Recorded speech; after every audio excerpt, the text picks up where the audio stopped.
Now let's start with our Q&A. So who will throw the first question?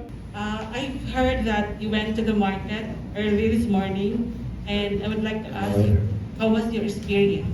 Favorite ko yun sa campaign, pumunta sa market. Yun yung lagi kong request na pumunta ako sa market. Kasi gusto ko rumampas sa market.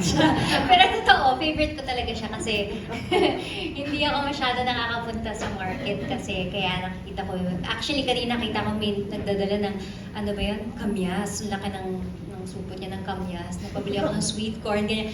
So I really enjoy. And it's again, what Madam Margot said kanina, nagugulat sila pag nandoon yata ako. Pero it's refreshing to be able to see all of them na bagong gising sila, babong ng hair, mga bagong shampoo, ganyan. Nakakatawa. It's my favorite, sa totoo lang. Kung pwede yun lang yung buong campaign ko, yun yung gagawin ko. We all know that you went to the Paris Fashion Week all by yourself for the first time. You went on a solo flight. What are the things that you have learned from the whole experience? And would you do that again for work? Hindi siya biro. I know it appears pompous or fashion is very mga puro kaartehan, but it is, for me, it's a career. And nung time na yun, nung hindi sila lahat, pag bumabiyahe ako, madami akong kasama kasi takutin ako. Tsaka hindi ako marunong mag-fill up ng mga form 4, mga ganyan. Tapos diba pag nag-change flight, nag-iiba-iba din yung mga nat ko, sumasakit na yung tiyan ko. But sabi nga ni Chiz, 37 ka na. Medyo it's time to step up. So I was able to, learn.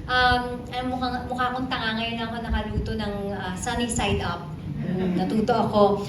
And I really enjoyed. I enjoyed because I just like with everyone, when you experience something new, you learn that you can do it. And, given a situation again, you can step up to the plate and actually do it and be independent. And I really learned a lot.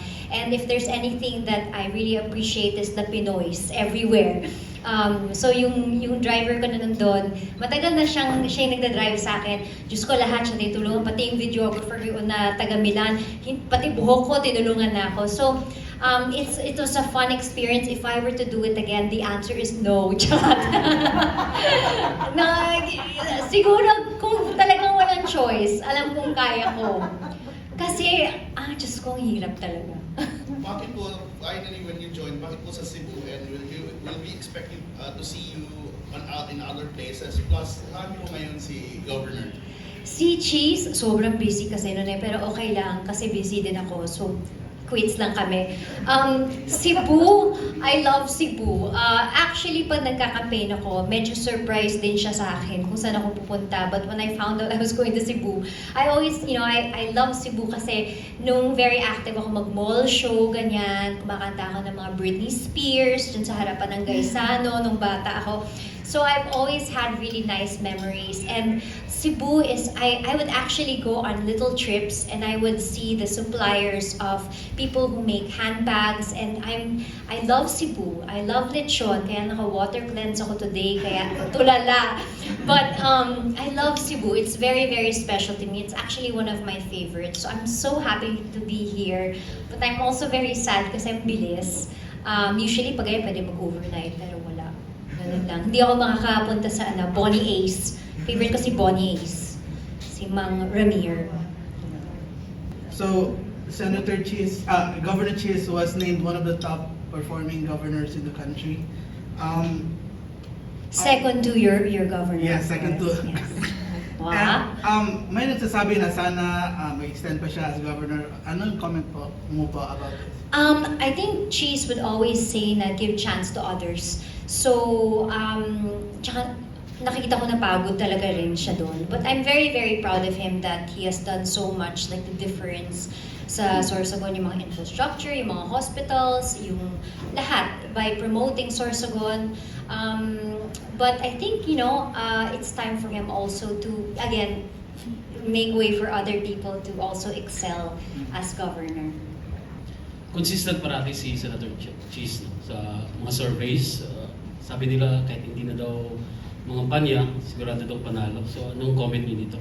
Oh my gosh, parang syempre bias ako. Asawa ko siya at the end of the day. But with Chiz, as you can see, Escudero sigurado, he has really done a lot in the past, pero nahiya din akong magbuhat ng bangko. But if there's anything siguro, he wants, sakaling mabigyan siya ng pagkakataon na bumalik sa Senado, there are a lot of things that he wants to do as well. So I hope he's given a chance. For example, should I elaborate? Number one, it would be to help the MSMEs. That makes up about 98% of the economy. So that's 98% lost jobs and 98% of jobs that will be given back. He's very, when we talk about other countries like Italy, in Italy, binibigyan sila ng subsidies na, mabigyan sila ng leeway para bayaran yung mga taxes nila ng mga 3 to 5 years, pwede lang hulug-hulugan. These are some of the things that he would like to, help out in the Senate. Meron din silang binibigyan sila ng allowance para mabayaran din yung mga empleyado nila, and in return, tumatakbo pa rin yung economy nila. So these things he would hopefully like to apply also sa Senate. Agriculture is also one that he wants to focus on.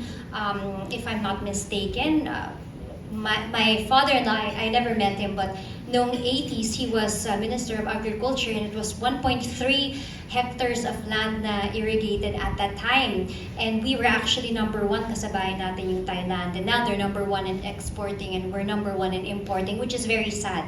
So imagine after 35 years, it's, ang layo na, parang nasa 9 million na ata sila.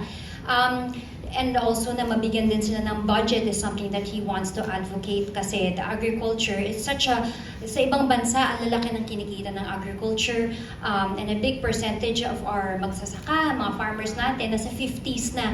So hindi nila, discourage na yung mga anak nila na get into the same business because kumakayod sila and they make less money, not enough that they deserve. And if I'm not mistaken, that's about just 10% of the budget that's given for infrastructure. So these things that he would like to improve. I mean, I'm so proud of what he has done in Sorsogon, but I think there are other things that he can also do. He has such a great mind. I'm a number 1 fan, even if may iba akong boyfriend doon, hinahangaan ko na siya. Charot. Nakita ko siya dati sa La Union. And getting to know him, he has such a great mind. Another thing, he would also want to focus on tourism. Pasensya na, it's mundo ko yung fashion and everything, but I feel those are one of my winning moments whenever I talk about the Philippines.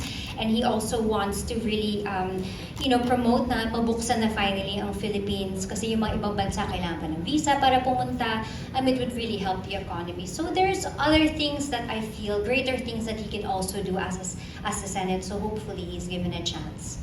Okay, thank you, ma'am. Follow up lang ito one question. Ang dami kong sinabi. Once makabalik po si Senator Chiz, ano ho magiging role ni Miss Hart Evangelista Escudero? Parang on the sidelines lang ulit. I feel that Chiz is a great man and I'll always support him, and siguro yun lang yung role ko. Again, hindi naman din ako mapolitika, although I do hear a lot from him, and I'm surrounded by great minds. I'm introduced to great minds all the time.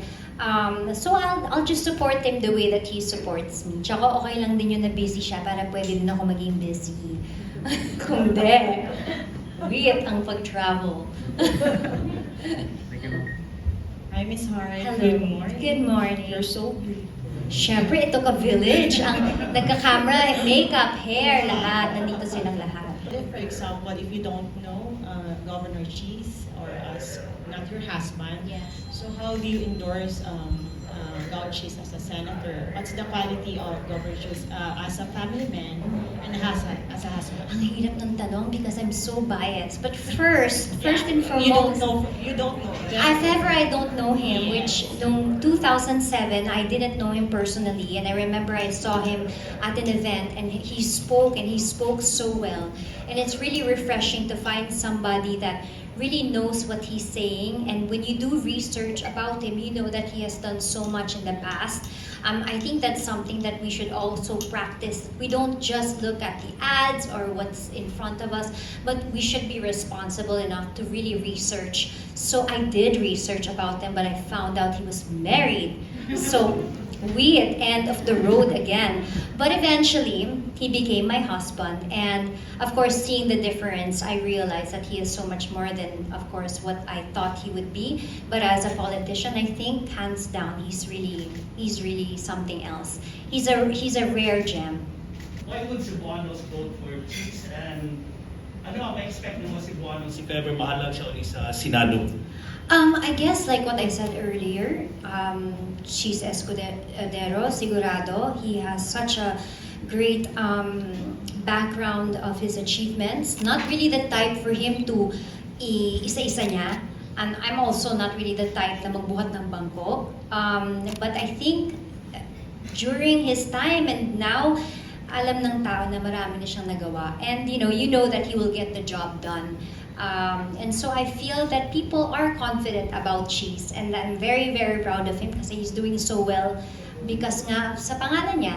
So that's one. And again, just like your governor, he did so well also in Sorsogon. So for somebody that is very much makes everything like action talaga, I think again, Escudero sigurado.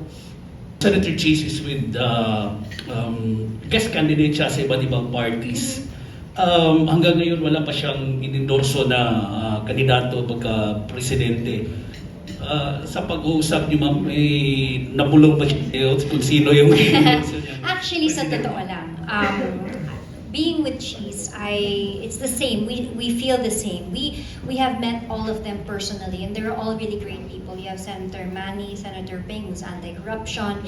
You have, of course, Isko, na mabilis ang kilos. You have, of course, BBM, na gusto magkaisa. You have Madam Lenny, na gusto lahat aangat sa buhay. They have all amazing platforms, but I feel like, just like a lot of people, we are all going through this process, and it's not a easy process to really decide who we want. At the end of the day, all of these wonderful platforms should be carried by one person, and I'm sure they all have it in their hearts to do the same. And I do respect everybody and what the colors that they stand for, but this is a great moment that we can all actually decipher, and we should be free to really study each one. Huwag tayong magmadali. Again, we all carry certain colors, and we should all be kind and respect each other. But pagdating na halalan, I think what's important is we do carry the colors of our flag, which is red, blue, white, and a tinge of yellow. Thank you very much. Pero ikaw personally ma'am, may ano ka na ba? Parang napili? Meron ako napupusuan, pero again, ayokong magmadali. Like for example, sa Sorsogon, yun yung parang sinasabi na wala siyang isang tao. Because in Sorsogon, as ama ng Sorsogon, ayaw din niya bigyan ng, syempre when you say governor and you just stand for one person, you don't want to give an impression that you want them to just vote for one person. He wants them to see everyone. He wants them to have a choice, a chance. It is democracy that you introduce everybody, and no, you're not biased to any of them because everybody has a choice. And yun siguro din yung dahilan niya kaya lahat sila dinadala, lahat sila hino-host sa Sorsogon. And I think that's beautiful, that we should all be given a chance to really see, and no judgment, diba? Again, like what I said, they all have wonderful platforms. What if magkaiba kayo ng mapili ni Senator Chiz? Sige. It's hard. Minsan mayroon talaga kaming pagkakaiba. Actually, hindi minsan. But, we're very open kasi. So, I learned a lot from him, and he learned a lot from me. So, it's really a balance, I guess. But we both respect each other's choices. Hindi kami nag-aaway ng dahil doon, at dapat hindi tayo mag-aaway-aaway ng dahil doon. Madami yung kilala na nag-aaway-aaway na. Tama na. We all stand for the colors of our flag, I guess, is what I'm trying to say. Do you plan in the future to follow Chiz footstep in the politics? Not for me. I feel na I think we were all born to do things different. We have a different purpose, a different path in our lives. And I feel that I'm very, privileged and blessed enough that I was given this platform where I'm at. And I could actually use this platform to already help to create awareness for certain advocacies, to make a stand for certain things. And I think that's enough for me. I don't need that extra power or extra, to be a politician, to be able to convey my message or to be able to help. I'm not so much, especially for me, hindi ako masyado ma-post sa mga ginagawa ko because I feel like my Sorry, very cheesy, but it's true. My points in heaven are much more important unless I'm actively, again, highlighting a certain organization, I would so. So it's not really my field, but you can help in other ways, in many ways actually. As a person like you or who already has everything, do you have anything that you want to achieve pa? Sa totoo lang, when I was young, I wanted to become a vet, I wanted to become an ice skater, so mga artista, madami akong gustong gawin. Pero as you get older, you realize na alam mo na yung capacity mo. So, kumbaga, hindi ako masyadong nangangarap ng todo kasi dapat kontento ka na kung ano meron ka. At kung may dumating, then it's a bonus, di ba? For me, the only thing I ask is health, for me and my loved ones, safety for everyone, na okay ang lahat. Okay na ako, lahat na lang, bonus na walang mawawala sa buhay ko, di ba? Kung may dumagdag, thank you, Lord. Pero okay na ako, sa totoo lang. You just celebrated your 7th wedding anniversary, right? So, how is Chiz as a husband and kumusta naman kayo sa loob ng 7 years? Ayun, parang 20 years na. Feels like 20, no? I think we also had a very rough start with before yung parents ko, yung ganyan. And so we were very much ourselves when we got married, when we started out. Di na kami nagpanggap na ganito, ganyan. And actually, mas ano na nga siya, mas malambing siya dati, hindi nga siya masungit siya dati. So, I mean, it's really, really good. And again, kaya ayoko nang humingi ng kahit ano pa kasi okay naman lahat, di ba? And I actually really enjoy married life. I guess kasi he's also not the typical na bawal ganito, bawal ka ganyan, hindi ka pwedeng maglakwatsa, bahay ka lang. So, he's a very supportive. So, I feel like being married to him, I feel that I bloomed as a person. And I'd like to think na nag-bloom din siya as a person. Nagbibinata nga, may pimple siya dun sa video. Kita niyo yun. Thank you. As the First Lady, ano pa yung naitulong mo or like projects mo for the province, despite of your busy schedule? Well, ayoko magpanggap to do something na hindi talaga ako. So I try kung saan ako nag-excel. So that would be native goods. For a time, I helped a lot with designing the pili nuts, which a big percentage also comes from Sorsogon. So nag-distribute ako ng bracelets, ng bags, during the pandemic, I tried to help also yung mga single moms or yung mga mothers na gumagawa ng mga handicrafts through Maison Love Marie. I also, parang nakaka-cringe ng dami kong sasabihin na I did. But, whatever, kung saan man, like for example, I tried to create awareness more about Sorsogon. I collaborated with GMA with I Left My Heart in Sorsogon. And because of that, it really helped with the traffic of tourists in Sorsogon. What else? We just recently opened our dog shelter, which is open to all of the Sorsoganons para pwede silang, to take care of their dogs, whether that's their dog or if they adopt or rescue dogs. There's a rehabilitation center. We also came up with Home for the Aged, which is for the gays, yung mga gays na mag-isa na lang sa buhay. That's one. Ano pa ba? Ayun na. Nahiya ako na sa inyo. Pero madami-dami naman. Anything else? As you mentioned, you have a very limited time in Cebu. So can you give us a glimpse of your campaign schedule? My campaign schedule, so campaign plus work, kasi grabe rin. So I usually wake up at 2:30 to 3 a.m. I do my shoots. I do sometimes 3 shoots a day. And then I finish around 9 p.m. I wake up again at 2 a.m. for the 3 a.m. And then lilipad kami ng Cebu. After that, lipad ako ng Bacolod. And then after Bacolod, uuwi ako. Meron akong mga 10 requirements na pictorial na kailangan kong gawin mamaya. Tapos mag-hi lang ako kay Chiz. Tapos magpapamasahe ako. Obviously, by now, sanay ka na to speak on his behalf. But can you recall the very first time that you had to campaign for him na alone? And how do you prepare? Do you read up on his platform, etc.?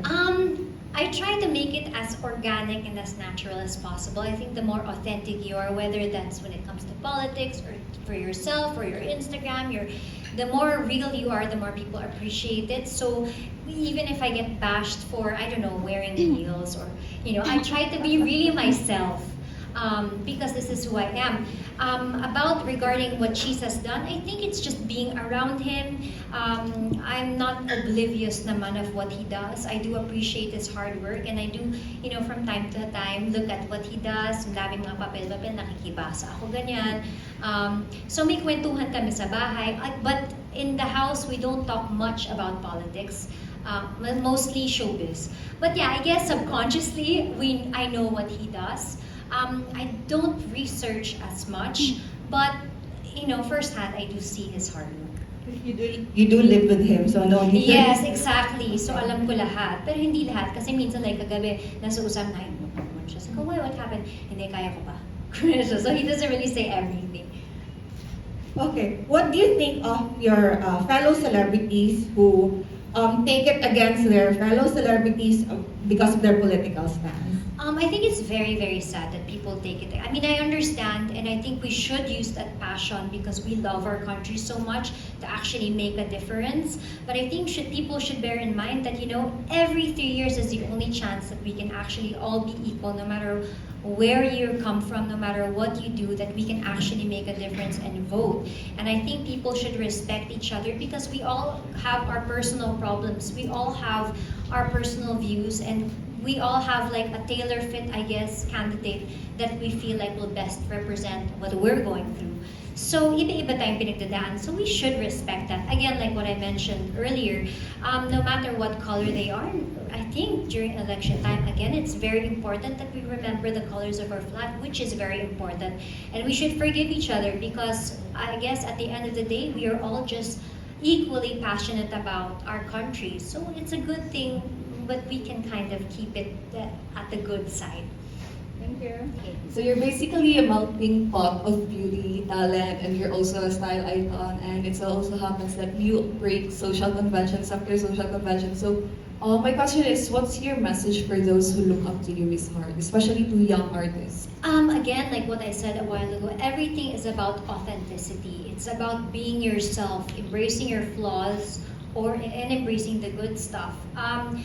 If you pretend to be somebody that you're not, you'll be unhappy. And it'll always come out with the reality that everybody's holding their phones. Somebody's gonna record something. So kung nagmumura ka, na bigla, hayaan mo nang lumabas minsan. Huwag ka na magpigil. But of course, be polite and everything. I'm just saying is just be as true as you can.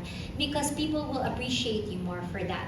I used to get bashed a lot ng arte niya, ganyan. Maarte ako, pero mabuting tao naman ako. Wala namang ginagawa. O din na-appreciate nila ako eventually. Not all, because you can't win them all. But that's something that you may have a set of people that like you and a whole bunch of people that don't. But what matters is you make a difference with those 10 people. So I guess just bear in mind na you can't win them all. As a social media superstar, and of course, you're a very known internationally for your fashion. Ano yung aabangan namin for this year for Heart Evangelista Escudero? So much, thankfully, and I feel very, very great that the world is slowly really opening up for all of us. I am leaving, I think, about 3-4 times. May, June, July, and then hopefully for one of my most exciting project, hopefully by August. So I have a lot. Sana matuloy. So hindi ko muna siya sabihin, baka biglang mawala. No jinx. I got a sense that you're gonna be a part of the Blade Empire. You do? Yeah. Oh my God. I'll be myself, don't worry. I'll be myself if ever I do.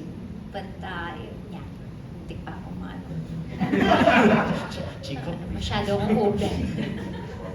What else? Anything else that you want to ask? Go! We still have time.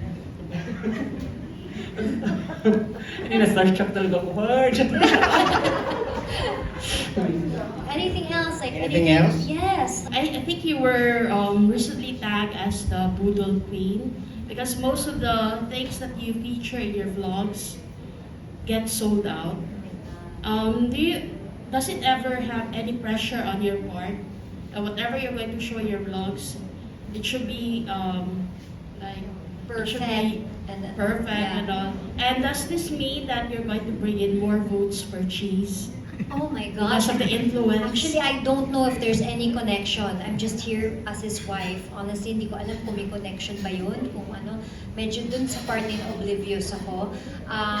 But pressure-wise, no, not really. Nung bata ako, napapressure ako sa ratings ng TV show, ng ganyan. But again, I discovered myself as who I am. Parang kumbaga, I grew up having certain roles. And people love you because of the certain roles, but people don't love you for who you really are. So when I realized that you don't need to have everybody love you, but then you celebrate yourself as who you are, then you don't have to be pressured at all. Like for example, I wore shades in Paris. Ang totoong story nun, mag-isa nga ako, umiyak ako nung umaga kasi na-stress ako na nakalimutan na lagyan ng botones yung dress ko. So nakalabas yung ano. So naiyak ako, na-frustrate ako kasi hindi ko marunong mag-pin. So umiyak ako na magamat ako. Tapos sabi ko na kailangan bumili ng shades. Yun yung nangyari. Yes, Mark Baumgartner, my friend. Nakalimutan niya, siguro nataranta. Tapos, yun. So, I guess you just, again, you embrace the moment. If you do feel pressured from time to time with the situation in front of you, you roll with the punches and you try to laugh at it. And then again, people will also find it entertaining and will laugh at it and actually maybe get inspired. So, I try not to be pressured. I just enjoy what I do. That was my favorite book on you. Thanks! Hindi mo lang alam. Iyakan ko yun. Thank you. Miss Hart, do you have any plans of mentoring other people, especially with your arts, your business, your fashion? Mentoring. I'm not sure if I'm at that level to mentor people. I don't know. But I recently came up with a beauty company that is like direct selling. So it also helps a lot of mothers that are stay-at-home moms that are too busy to have careers to give them income. And it's been working so far. I'm very happy to be supporting them and helping them out. But I feel now I don't know if I'm at that level to be a mentor. A foodie, and I saw you eat some street food recently. Yes. Pero ang question ko lang, if ever we go to Sorsogon, what can you recommend us? Oh my gosh. Okay, so I like gising is one. Para siyang ginataan. Hindi ako masyadong mahilig sa spicy, pero it's really, really good, especially with rice. I like, oh my God, what's my favorite? Check yung ginataan na, Miss Malu, ano yung favorite ko sa gubat? Tim is the best. Kakanin siya. Super sarap. So minsan may fresh pili on top. It's really the best. Kahit malunggay pandesal, masaya na ako eh. Sa totoo lang, I eat every Saturday. So siguro yun yung mga top ko. Every Saturday lang yung cheat day ko. Ngayon, tubig lang ako. So, kung pupunta ka ng Cebu, what usually do you eat? Of course, lechon. Babaunin ko pa yung lechon. Ipapamasahe ko sa patis, tapos ito-twice cook ko yan. God. But not today. On Saturday. Okay. It's hard. Yeah. It's very healthy. Anything else? So what do you eat if it's not Saturday? Okay, so if it's not Saturday, sige, ito na. But it's very healthy. So I do bone broth, which is very, very good, very healthy. It corrects your gut. So kung may acid kayo, kung meron kayong problema sa tiyan nyo, bone broth will basically pinagkulo ang buto na overnight. Yun. So yun yung inumin mo. And then, I also eat 3 times a day, every day. That's all protein. So fish, chicken breast, and then on Fridays I do water cleanse, which promotes autophagy, which means cell renewal. So kinakain ng cell mo yung mga bad. And it's very, very healthy. It actually won the Nobel Prize, if I'm not mistaken, in Japan, because it also helps shrink certain cysts, tumors in the body. So may ganun din siyang side effect daw. So that's what I do every Friday. Saturday, I eat whatever I want. Red ribbon, the works, sweet corn, nagaray, everything. And then, bumili ako ng sweet corn kanina. Pero save ko siya sa Saturday. And then Sunday, and then Sunday, water cleanse again. Tapos repeat edition lang ulit from Monday to Thursday. As Heart Evangelista, I think that you have everything already.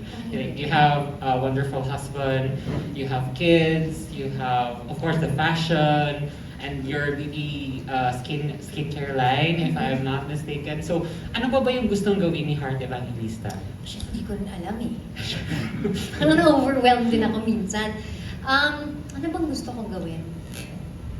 Kasi I started very late, young, but I started late in terms of seeing the world because I had very conservative parents. So I do still want to travel and see the world pa.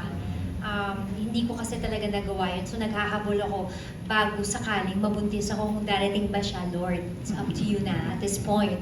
But I want to enjoy that and just being free and seeing the world. Because I like to take that all back with me here and share my stories through my vlog. What can you give as an advice as a fashion blogger who are starting?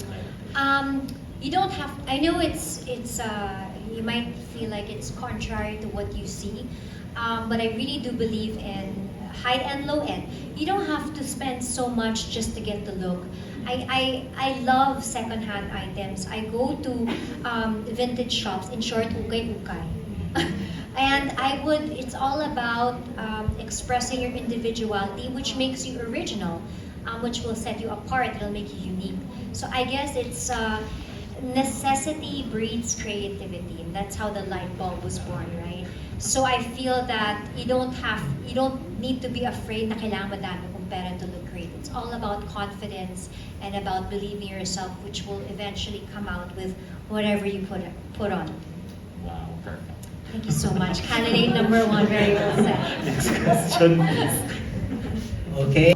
Miss Hart, anong message mo sa taga Cebu? I just want to say thank you, of course, for taking me around to our queens over here. Kanina, inalalayan nila ako. Basta-basa na yung likod ko. Concerned sila sa likod ko. Pero I had so much fun. I also appreciate you following with your camera kanina ka pa sa palengke. Sino bang nahulog sa kanal?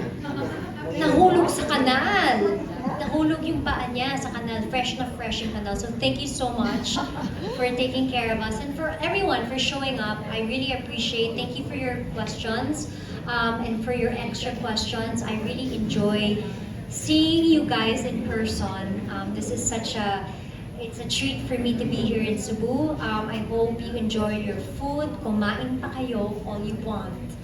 And again, I hope to see you guys very, very soon. And as I do miss Chiz, please say Chiz. Thank you so much. Yes.